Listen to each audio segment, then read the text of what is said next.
Hey, welcome back to our channel. In today's video, I will tell you how to set sound and vibration. यानी कि इस phone में notification sound, lock screen sound, vibrate on touch वगैरह set कैसे करें। दोस्तों सबसे पहले फ़ोन के सेटिंग्स में जाना होगा। फ़ोन सेटिंग्स ओपन करने के बाद साउंड एंड वाइब्रेशन पे क्लिक करना है।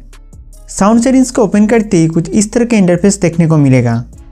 वाइब्रेट ऑन रिंग, जब इनकमिंग कॉल आएगा रिंगटोन के साथ साथ फ़ोन वाइब्रेट होते रहेगा। यहाँ से वाइब्रेशन कंट्रोल कर सकते हैं।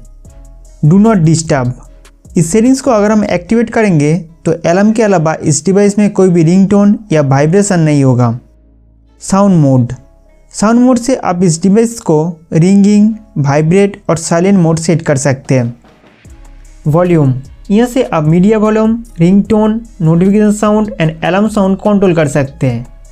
अगर किसी भी नोटिफिकेशन साउंड साइलेंट करना है तो इसका वैल्यू 0 कर दीजिए। इन सभी साउंड को आप वॉल्यूम बटन से भी एडजस्ट कर सकते हैं। रिंगटोन, यहाँ से आप इनकमिंग कॉल रिंगटोन और नोटिफिकेशन साउंड चेंज कर सकते हैं। हैप्टिक एंड टोन्स, यहाँ आपको काफ़ी सारे sound and vibration related settings दिखाई देगा। सिस्टम हैप्टिक, स्क्रीन टच करने से एक हैप्टिक वाइब्रेशन होता है, उसको आप अपने हिसाब से ऑन या ऑफ कर सकते हैं। हैप्टिक इंटेंसिटी से वाइब्रेशन एडजस्टमेंट कर सकते हो। Dial pad tone, phone dialer से जब आप नंबर डायल करते हो एक टोन सुनाई देते हैं, उसे आप टर्न ऑफ कर सकते हैं।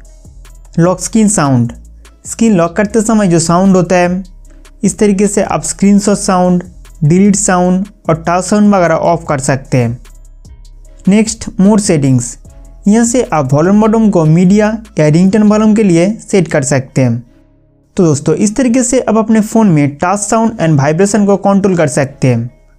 उम्मीद करता हूँ कि ये वीडियो आपके लिए बहुत हेल्पफुल था। तो हमारे वीडियो देखने के लिए आपको बहुत बहुत शुक्रिया।